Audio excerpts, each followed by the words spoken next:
اعوذ باللہ من الشیطان الرجیم بسم اللہ الرحمن الرحیم یا ایہا الناس اتقوا ربکم الذی خلقکم من نفس واحدۃ وخلق منها زوجها وبث منهما رجالا كثيرا ونساء واتقوا الله الذي تساءلون به والأرحام ان اللہ کان علیکم رقیبا۔ آج سے سورہ النساء کا آغاز ہو رہا ہے۔ سورہ نساء یہ مدنی صورت ہے اور اس صورت کا نام جو ہے النساء رکھا گیا ہے، عورت۔ النساء مطلب عورتیں، اور اس لیے اس صورت کا نام النساء پڑا ہے کیونکہ اس میں عورتوں کے اہم مسائل کا تذکرہ کیا گیا۔ اور اس صورت کے اس نام سے اس بات کا بھی اندازہ لگایا جا سکتا ہے کہ اسلام نے عورتوں کو کس طرح سے مقام اور عزت بخشی ہے کہ قرآن کریم کی ایک صورت، مکمل مستقل صورت کا نام عورتوں کے نام سے رکھا گیا ہے۔ اے لوگو، اپنے پروردگار سے ڈرو جس نے تمہیں ایک جان سے پیدا کیا، اسی سے اس کی بیوی کو پیدا کر کے ان دونوں سے بہت سے مرد اور عورتیں پھیلا دیں۔ اس اللہ سے ڈرو جس کے نام پر ایک دوسرے سے مانگتے ہو، اور رشتے ناطے توڑنے سے بھی بچو، بے شک اللہ تعالیٰ تم پر نگہبان ہے۔ ایک جان سے مراد ابو البشر حضرت آدم علیہ السلام ہے، اور خلق منہا زوجہا میں منہا سے یعنی اس سے ان کے بیوی کو پیدا کر کے، تو منہا سے وہی جان یعنی آدم علیہ السلام مراد ہے، اور آدم علیہ السلام سے ان کی زوجہ بیوی حضرت حوا کو پیدا کیا۔ حضرت حوا اور حضرت آدم علیہ السلام سے حضرت حوا حضرت آدم علیہ السلام سے کس طرح پیدا ہوئیں اس میں اختلاف ہے۔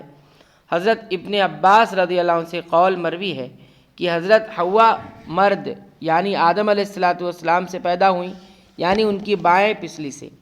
ایک حدیث میں کہا گیا ہے کہ عورت پسلی سے پیدا کی گئی ہے، اور پسلی میں سب سے ٹیڑھا حصہ اس کا بالائی حصہ ہے۔ اگر تم اسے سیدھا کرنا چاہو تو توڑ بیٹھے ہوئے، اور اگر تم اس سے فائدہ اٹھانا چاہو تو کجی کے ساتھ ہی فائدہ اٹھا سکتے ہو۔ فصلی بولتے نا، فصلی ہاں۔ بعض علماء نے اس حدیث سے استدلال کرتے ہوئے عبداللہ ابن عباس رضی اللہ عنہ سے منقول رائے کی تائید کی۔ قرآن کے ان الفاظ خلق منہا سے اسی موقف کی تائید ہوتی ہے۔ حضرت حوا علیہ السلام کی تخلیق اسی نفس واحدہ سے ہوئی ہے جسے آدم کہا جاتا ہے۔ ارحام کا عطف اللہ پر ہے، یعنی رشتے ناتوں کو توڑنے سے بھی بچو۔ ارحام رحم کی جمع ہے، مراد رشتے داریاں ہیں جو رحم مادر کی بنیاد پر ہی قائم ہوتی ہے، اس لیے اس کو رحم کہا جاتا ہے۔ اور اس سے محرم اور غیر محرم دونوں رشتے مراد ہیں۔ رشتے ناتوں کا توڑنا سخت کبیرہ گناہ ہے، یعنی بڑا گناہ ہے، جسے قطاع رحمی کہتے ہیں، یعنی رشتوں کو کاٹنا توڑنا۔ احادیث میں قرابت داروں کو ہر صورت میں قائم رکھنے اور ان کے حقوق ادا کرنے کی بڑی تاکید اور فضیلت بیان کی گئی ہے، جسے صلہ رحمی کہا جاتا ہے۔ وَآتُوا الْيَتَامَىٰ أَمْوَالَهُمْ وَلَا تَتَبَدَّلُوا الْخَبِيثَ بِالطَّيِّبِ وَلَا تَأْكُلُوا أَمْوَالَهُمْ إِلَىٰ أَمْوَالِكُمْ إِنَّهُ كَانَ حُوبًا كَبِيرًا، اور یتیموں کا مال ان کو دے دو، اور حلال چیز کے بدلے ناپاک اور حرام چیز نہ لو، اور اپنے مالوں کے ساتھ ان کے مال ملا کر کھا نہ جاؤ، بے شک یہ بہت بڑا گناہ ہے۔ یتیم جب بالغ اور باشعور ہو جائیں تو ان کا مال ان کے سپرد یعنی حوالے کر دو۔ خبیث سے گھٹیا چیزیں اور طیب سے عمدہ چیزیں مراد ہے، یعنی ایسا نہ کرو کہ ان کے مال سے اچھی چیز لے لو اور محض گنتی پورا کرنے کے لیے گھٹیا چیزیں ان کے بدلے میں رکھ دو۔ بدلہ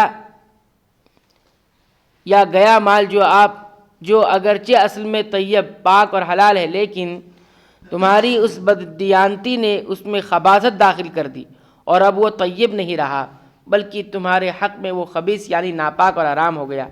اسی طرح بددیانتی سے ان کا مال اپنے مال میں ملا کر کھانا بھی ممنوع ہے، ورنہ اگر مقصد خیر خواہی ہو تو ان کے مال کو اپنے مال میں ملانا جائز ہے۔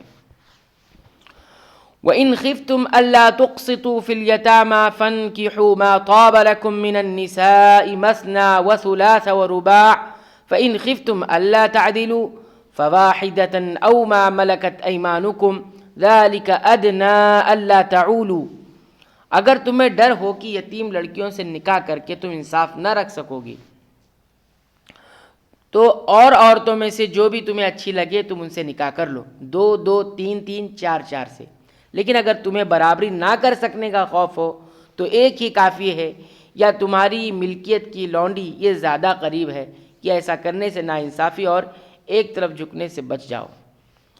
اس کی تفسیر حضرت عائشہ رضی اللہ تعالیٰ عنہ سے اس طرح مروی ہے کہ صاحب حیثیت اور صاحب جمال یتیم لڑکی کسی ولی کے زیر پرورش ہوتی تو اس کے مال اور حسن و جمال کی وجہ سے اس سے شادی تو کر لیتا، لیکن اس کو دوسری عورتوں کی طرح پورا حق مہر نہ دیتا۔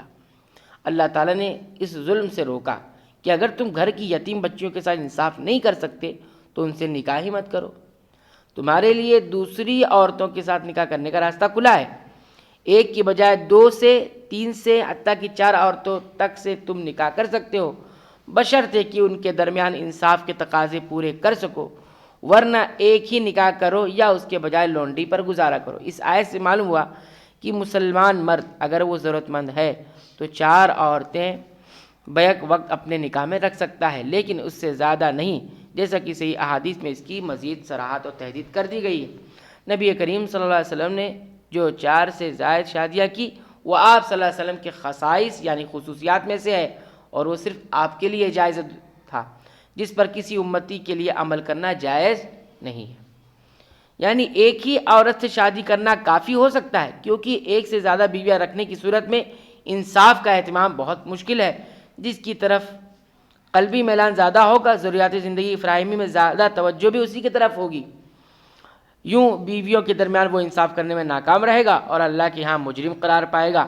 قرآن نے اس کی حقیقت کو دوسرے مقام پر نہایت اچھے انداز میں اس طرح بیان فرمایا ہے کہ تم ہرگز اس بات کی طاقت نہ رکھو گے کہ بیویوں کے درمیان انصاف کر سکو، اگرچہ تم اس کا اہتمام کرو، اس لیے اتنا کرو کہ ایک کی طرف نہ جھک جاؤ کہ دوسری بیویوں کو بیچ میں لٹکا رکھو۔ اس سے معلوم ہوا کہ ایک سے زیادہ شادی کرنا اور بیویوں کے ساتھ انصاف نہ کرنا نامناسب اور نہایت خطرناک ہے۔ وَآتُوا النِّسَاءَ صَدُقَاتِهِنَّ نِحْلَةً فَإِن طِبْنَ لَكُمْ عَن شَيْءٍ مِّنْهُ نَفْسًا فَكُلُوهُ هَنِيئًا مَرِيئًا، اور عورتوں کو ان کے مہر راضی خوشی دے دو، ہاں اگر وہ خود اپنی خوشی سے کچھ مہر چھوڑ دیں تو اسے شوق سے خوش ہو کر کھاؤ پیو۔ وَلَا تُؤْتُوا السُّفَهَاءَ أَمْوَالَكُمُ الَّتِي جَعَلَ اللَّهُ لَكُمْ قِيَامًا وَارْزُقُوهُمْ فِيهَا وَاكْسُوهُمْ وَقُولُوا لَهُمْ قَوْلًا مَّعْرُوفًا۔ بے عقل لوگوں کو اپنا مال نہ دے دو جس مال کو اللہ تعالیٰ نے تمہاری گزران کے قائم رکھنے کا ذریعہ بنایا ہے، ہاں انہیں اس مال سے کھلاؤ پلاؤ، پہناؤ اوڑھاؤ اور انہیں معقولیت سے نرم بات کہو۔ وَابْتَلُوا الْيَتَامَى حَتَّى إِذَا بَلَغُوا النِّكَاحَ فَإِنْ آنَسْتُم مِّنْهُمْ رُشْدًا فَادْفَعُوا إِلَيْهِمْ أَمْوَالَهُمْ وَلَا تَأْكُلُوهَا إِسْرَافًا وَبِدَارًا أَن يَكْبَرُوا وَمَنْ كَانَ غَنِيًّا فَلْيَسْتَعْفِفْ وَمَنْ كَانَ فَقِيرًا فَلْيَأْكُلْ بِالْمَعْرُوفِ فَإِذَا دَفَعْتُمْ إِلَيْهِمْ أَمْوَالَهُمْ فَأَشْهِدُوا عَلَيْهِمْ وَكَفَى بِاللَّهِ حَسِيبًا، اور یتیموں کو ان کے بالغ ہونے تک سدھارتے اور آزماتے رہو، پھر اگر ان میں تم ہوشیاری اور حسن تدبیر پاؤ تو انہیں ان کے مال سونپ دو، اور ان کے بڑے ہو جانے کے ڈر سے ان کے مالوں کو جلدی جلدی فضول خرچیوں میں تباہ نہ کر دو۔